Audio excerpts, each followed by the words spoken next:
is Deborah Anderson, the Black Woman Animator. Come back to you with another video.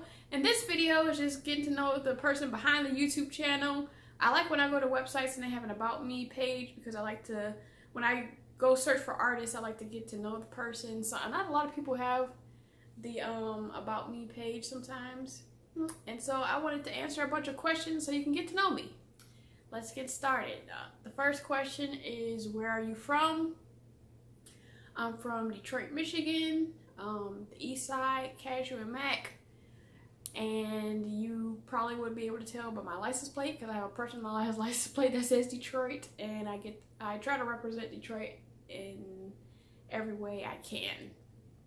The second question is, where did you grow up? So from birth to middle of 4th grade, so about 9 years old, I lived on the east side of Detroit and went to Hanstein Elementary, and then my mom moved us to New Orleans east, and so I went to Little Woods Elementary from the middle 4th grade to the end of 6th grade, and then me and my brother moved with our father back in Michigan, and so from middle school, 7th and 8th grade, and then up into high school, I lived in Romulus, Michigan, and graduated from Romulus High School. So even though I say that I'm from Detroit, the next question people ask me is what high school did you go to? And I'm like, oh, I didn't go to high school in Detroit, but like outside of my adult life in New Orleans, Detroit is the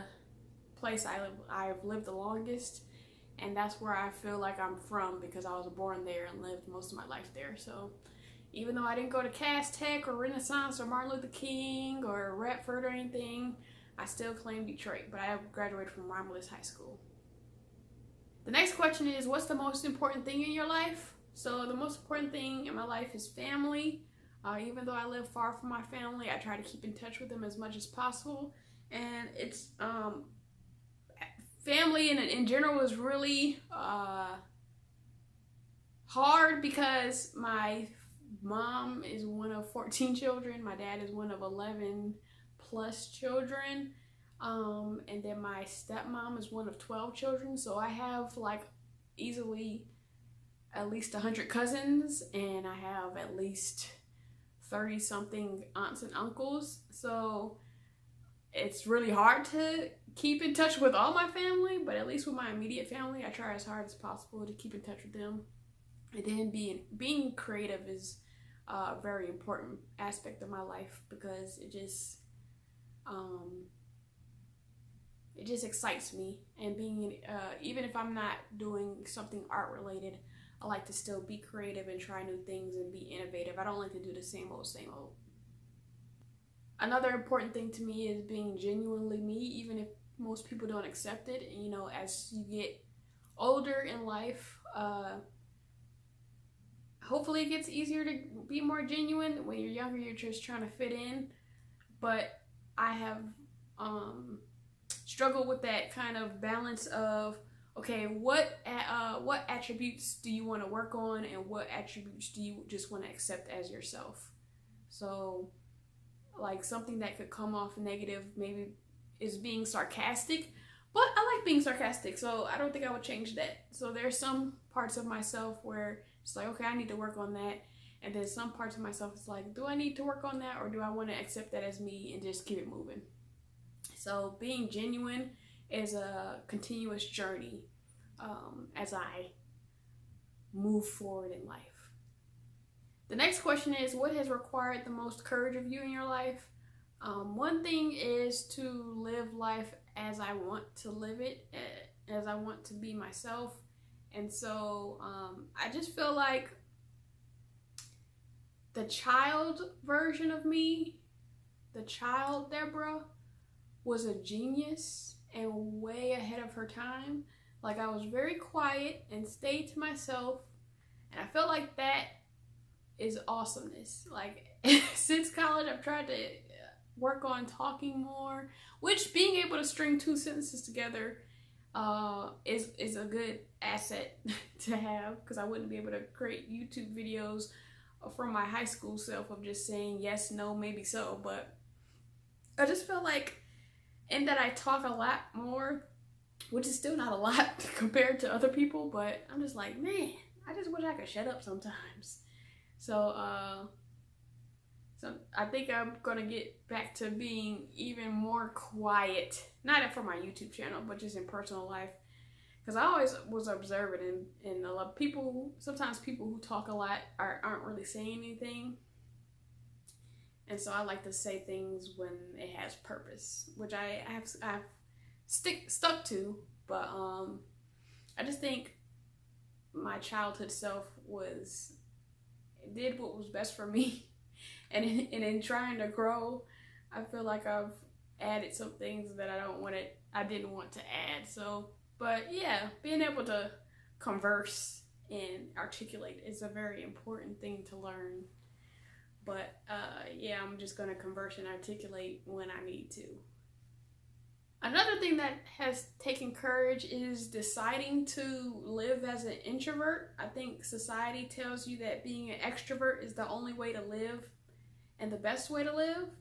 And so through my growth, I have come to a place where I tell people I play extrovert on TV, and I've even tricked some people into thinking I'm an extrovert. I guess because of all the community work I've done and having to speak in front of people, I don't know. But I think it's important for me to accept who I am as an introvert. And you know, being an introvert doesn't mean you don't like people. It just means that interacting with people sucks the energy out of you. And then being an extrovert means you get energy from interacting with people. So I can have, like, if I would be able to have a party, or I would be able to go out, and just like, it would be more tiring for me. And I'm not the anxiety filled type of introvert, which I feel like is the main type of introvert that gets talked about in articles. People that are anxiety ridden, which they need ways to kind of work through that. But I'm just like the quiet, not shy. I've never been, well, I don't know if I've never been shy, but I'm not shy now. I'm just quiet, and I will go up to a random person and start talking to them. That's actually what I prefer when people group up in social settings. I prefer to go to the person that no one's talking to, because I've been that person. And then people will ask you, oh, why are you here by yourself? Well, it's either because I was by a bunch of people and they all left, or I'm by myself and nobody's deciding to talk to me. So, like, it's not really complicated. But so just deciding to be an introvert, deciding to stay at home sometime. And I do know that, you know, as I try to get into a relationship or something, you do have to venture outside of your house, because online dating is definitely not for me. But just knowing that you don't have to be out and be that extrovert that society kind of wants you to be. And so being an introvert is cool. And if I have introvert children, kind of supporting them, because, you know, in the classroom, participation points are key, which introverts do need, or anybody needs to learn how to speak in front of the class and participate. You can't just like be coddled and catered to all the time. You do have to kind of grow as a person, but just having to force introvert children to just be an extrovert as opposed to opting into participation, sometimes I would like to be a supportive parent in that way. And so that's another way I've had to be courageous, is like, it's okay to be quiet and it's okay to be an introvert. The next question, what is your favorite childhood memory? I remember my dad taking us to Major Magics. In another video, I actually bought a Major Magics t-shirt, so you should see that in one of my videos. My mom taking us to Canada and going to Wonderland and going to Niagara Falls and wearing matching yellow t-shirts. And then I remember in kindergarten when we went to some Detroit Science Museum or something, where they just got the IMAX theater, and that was like the real IMAX, where it was like the super duper long screen where you felt like I remember they only had like the hot air balloon movie or the space movie, where you felt like you were in a hot air balloon, like the super, not like these movie theaters where they got the regular movie theaters and it's IMAX. This was the like really long screen, and I remember being like kindergarten. I could still kind of see it, like, wow, going to sit in my seat and see the hot air balloon movie. So that was a cool memory. Next is, what is my favorite color? My favorite color is blue. And what is my favorite drink? So one of my favorite drinks is IBC cream soda. Discovered that in college. And then when I was consistently drinking pop, my favorite flavors were Faygo Red and the orange pop. The Faygo cream soda is pretty good, and Faygo grape or purple, whatever you decide to call it, those were good. But I really just drink water and sometimes juice now, but those were my favorites. Next is, what is my favorite food? My favorite food is my grandmother's recipe of mac and cheese. When I was in college, I used to make it for my friends all the time. And it's funny because one of my friends asked about the mac and cheese last week, like, oh man, I haven't had your mac and cheese in a long time. And so something is interesting about my grandmother's recipe. And my grandmother was from Arkansas, and for some reason she put like sugar in a lot of things. I don't know if that's an Arkansas thing, because I don't really know. Like, people don't really talk about Arkansas like that, so I don't know anything about Arkansas. But my grandmother's mac and cheese in the cream sauce that is made for it, there's sugar in it. And so when I would make it for my friends, they'd be like, it's like a dessert. And so sometimes my friends would buy the ingredients and I would make it for them maybe every quarter or something like that. And I really loved it. So that's why when I'm going to restaurants, at least back several years ago, it was kind of hard for me to eat restaurant macaroni and cheese or other people's macaroni and cheese, because it's literally just macaroni and cheese, and it's kind of weird that it just tastes like macaroni and cheese. Like, it doesn't have any flavor. So it used to be like, unless it was like bacon macaroni and cheese or crawfish macaroni and cheese or some meat or something else introduced into it, it didn't kind of hold up. But I've gotten used to eating other people's mac and cheese. But you know, my grandmother's is still the top, and I know how to make it, like which is fantastic that I actually know how to make it. So that is and my grandmother has passed on, but yeah, so my grandma's mac and cheese is the best. What is my favorite holiday destination? So I mean, I don't travel a lot. I mean, I have lived in a foreign country, but I actually don't really travel that often, and I don't like take vacations like that. And so my favorite holiday destination is actually Michigan, just to go back home and see my family. And holidays are cool, minus the snow and cold. So that's why I don't go home during winter months like that. But summer, I can do summer because it's actually summer. So yeah, that's my favorite vacation destination. Yeah, and then the next question is, what is my favorite ice cream? So at the basic level, I'm plain Jane, so like the old school vanilla, and mostly soft serve vanilla ice cream is my favorite. I can do the stuff you put in the freezer, but I like soft serve. And then I like cookie dough, chocolate chip cookie dough, the vanilla ice cream, and then Oreo McFlurry or Oreo Blizzard, any type of Oreo vanilla ice cream mix I'll do. Next is, what is your favorite music genre?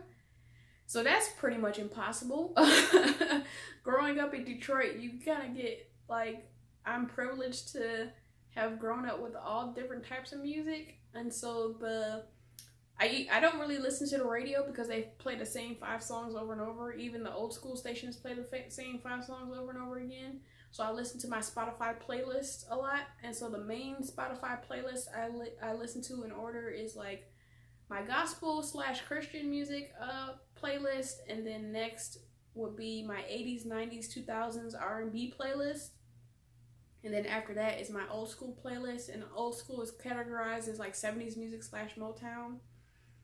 And then, I mean, depending on the day, I have so many playlists. I have opera, classical, 80s, 90s, 2000s rock, old, like even before that, like 60s rock, indie / folk.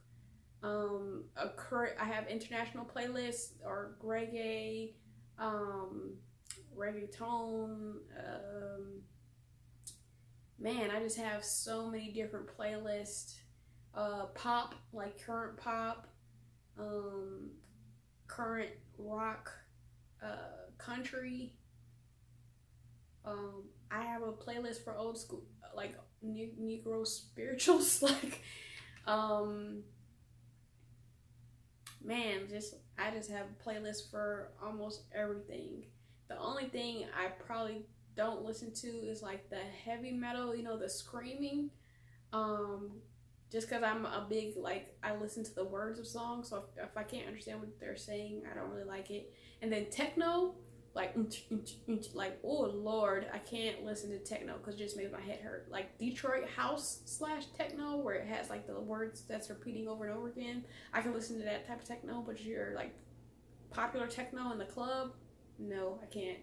So like hard rock and techno was like the only two genres of music that I can think of that I don't listen to. What's your favorite physical activity? So my favorite physical activity is basketball, and I've taken a hiatus from basketball because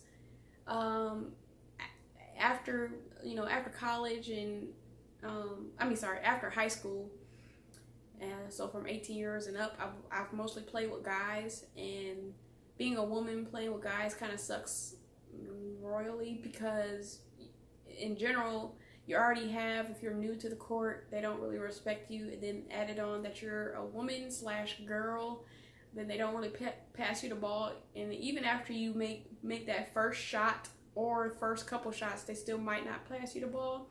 So that's really annoying. So at some point a few years ago, I just got tired of being Susan B. Anthony on the court. Like I don't want to have to advocate for myself every time I play a game of basketball. So just for my mental, I kind of took a break, but I do want to get back into it, get back into shape. And my goal is to, you know, when I was playing basketball, there would be like these older white guys, and they're like in their 60s and 70s. And even if they're not the fastest, they have like adapted their game to still be a beast. So I remember this dude, I think his name was Peter, and he could just like throw up any type of shot and it would go in, just like he knew how to spin the ball. And I'm like, dang it, because he's like in his 50s or 60s, and he was still pretty agile. And then what was my favorite dude? I can't even remember his name. But he was like an older guy, and he just had the best jump shot. I'm not even gonna try to remember his name, but I would like to be like that older black lady where I'm like 50 or 60, and it's just like I'm still out on the court, and I might not be beasting, but they're like, oh, she got some game. So that's a goal of mine, just to be like still playing basketball into my 50s and 60s. So that's my favorite physical activity. The next question is, what is your favorite quote? And that's an interesting question and a hard question, and something that maybe no one knows. I was about to say not a lot of people know, but I don't know if anybody knows this, but I actually collect quotes. I really like collecting quotes. I have a picture frame in my bathroom that has, instead of pictures, it has like different quotes that I like. And so I have, like, this is one of my old quote books that I I started in college, so I like have, you see how dirty it is, like I have a bunch of quotes, and then just ponderings and questions. And so I kind of keep my quotes in my Gmail drafts at this point, so I have a bunch of quotes in there. One of my favorite quotes is from Thomas Edison, and it's something like, I have not failed, I've just found 10,000 ways that didn't work. And that was a quote from when he was trying to find the perfect filament for the light bulb. And so in all of that, he tried, you know, different things like bamboo and all that type of stuff. He didn't consider it a failure. It was just like, okay, this way doesn't work, this way doesn't work, this way doesn't work. It's not really a failure. You're just kind of continuing until you find the correct thing. So that's one of my favorite quotes. The next question is, what is your favorite sport? My favorite sport is basketball. And even though my favorite sport is basketball, I do not watch the NBA. I personally feel like they don't play real basketball because they don't play defense. They don't really get offensive rebounds. They play defense in the playoffs, but you know, they're allowed to like take 5,000 steps and travel. So it's just not really an enjoyable experience. So I probably would more likely watch ESPN Classic to watch what I feel is real basketball. You know, people always, guys who still watch it always say, well, the game has evolved, and I feel like the game has evolved to trash. So I just make a personal decision not to watch it. WNBA, the WNBA came out, I think when I was in elementary school, but I didn't start to watch it really until like I moved with my dad in middle school. And the thing about watching the WNBA was that it was kind of hard because I would watch it and then I couldn't finish a game because it just made me want to go out and play basketball. So I would end up turning it off and then going outside to our driveway and playing basketball rather than watching them play basketball.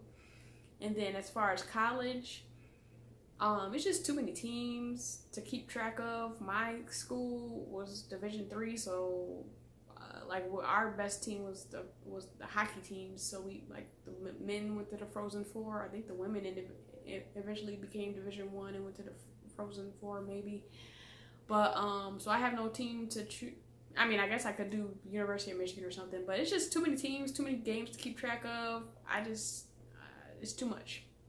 So I don't, even though basketball is my favorite sport, like I don't watch any of the professional games. Like the most games I watch is like I was watching the JBA from LeVar Ball and stuff like that. But yeah, it just makes me want to go play, or it makes me sad that they're not playing the real game. What is your favorite time of day? Night. I am not a morning person at all. It's been almost 5 years of waking up at 5 a.m. or 5:30 a.m. to commute to Baton Rouge, and I have not gotten used to it. Don't let anybody tell you that you can become a morning person. It's not true all the time. Some people can become morning persons, or morning people. Not me. I am a night person. I thrive at night. Or I can even be an afternoon person. Morning person, not at all. It's not like, I mean, and that's definitely not an early morning. I could be a 9 a.m. person, maybe a 10 a.m. person, but I get into my mojo at nighttime. What is my favorite type of clothing? My favorite type of clothing is like jeans and a nice blouse. My clothing choices have gone through an evolution/revolution of sorts. In middle school, I willingly purchased, or allowed my father to purchase, Goodwill plaid shirts. And so I had a whole plaid long sleeve button-up shirt collection. It's a wonder I didn't get bullied in school, because, like, man, I just did not care. You know, Air Force Ones were popular when I was in high school. Never had a pair. Like, I rock my black K-Swiss. Like, I loved rocking my K-Swiss. So yeah, I went through that plaid thing. Once I got to college, like when I got to college, I wore a lot of earth tones. So each year I would try to add something to my wardrobe. So, you know, one year I would try to add more colors. Another year I try to be like, oh, let me add more skirts and dresses. Like I remember after freshman year, I was like, I don't really want to wear sweatpants outside the house anymore. Which, you know, college is the perfect place for sweatpants. But I just decided, like, I don't want to walk out the house wearing sweatpants anymore. And so I've kind of evolved from, you know, wearing dresses for like church or special events to now I'll just like wear a dress on a regular day. And that's like at this point in life it's normal, but it's like back in the day, that would be like, wow, you're just like wearing a dress as an outfit. Cool. So yeah, but jeans and a blouse, like a nice blouse, is where I've landed in my clothing evolution. Where's your favorite place to take an out-of-town guest? So 9 times out of 10, if somebody comes in from out of town, whether it's family or friend, and they're not staying with me, we're going out to eat. This is strategic. When I go out to eat, I can be in and out. I'm always like, oh, let's meet for lunch, let's meet for dinner, because that you can only eat for so long, and then it puts me in a great place where I can be like, okay, well, y'all can go out and do whatever y'all want. I'll see y'all another time. Because if I go out to like Frenchman Street, or because I'm never going to Bourbon Street, like people who are from here or people who are locals don't go to Bourbon Street unless you just like, it's rare. There's some people who live here that still go to Bourbon Street, but I am not going with you to Bourbon Street. I'll go with you to Frenchman Street because that's where more of the locals go. But if I do go with you to Frenchman Street, I have an issue where I don't know how to leave early. I want to leave early. Like after a half hour, an hour, I'm pretty much over it. But when I'm going out with friends, I'll be there for 4 or 5 hours because I just don't. I don't know. I just don't have that like, oh, I'm about to go. Unless somebody else is going, then I'll like kind of hop on like, oh, I'll go with them. But going out to eat is my surefire way of being able to only take an hour or 2 out of my day, and then you guys can go do whatever the heck you want. So that's my favorite place to take an out-of-town guest, is to a restaurant, and most likely Munch Factory at this point. It used to be Praline Connection, but that food is going down, so Munch Factory is a good choice. I mean, there's 1,000 good choices in New Orleans, but Munch Factory is mostly where I take people. What was your favorite subject in high school? My favorite subject in high school was math. I used to be in 8th grade, pre-algebra, and I used to, like when you had to have your protractor as your school supplies, I used to draw angles and then find the angle with the protractor for fun. And then I went up all the way up to AP Calculus in high school. I got the lowest score on the AP Calc exam, but I did like it. I just didn't know how to do it right on the test, apparently. And then art, I would say art was my favorite subject, but I never took an arts class in school. In high school, the art teacher was known to be mean, so I didn't want to take a class with her.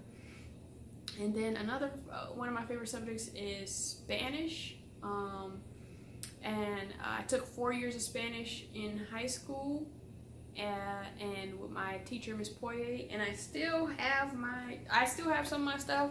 I think I get this from my mom. Like, I'm a hoarder of information, so I still have my like stuff from high scholl, because I want to become fluent in Spanish at some point. So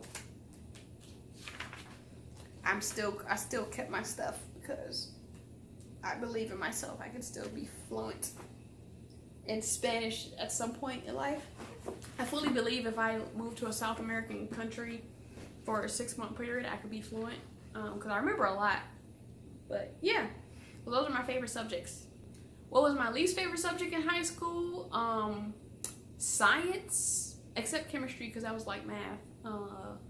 History, English.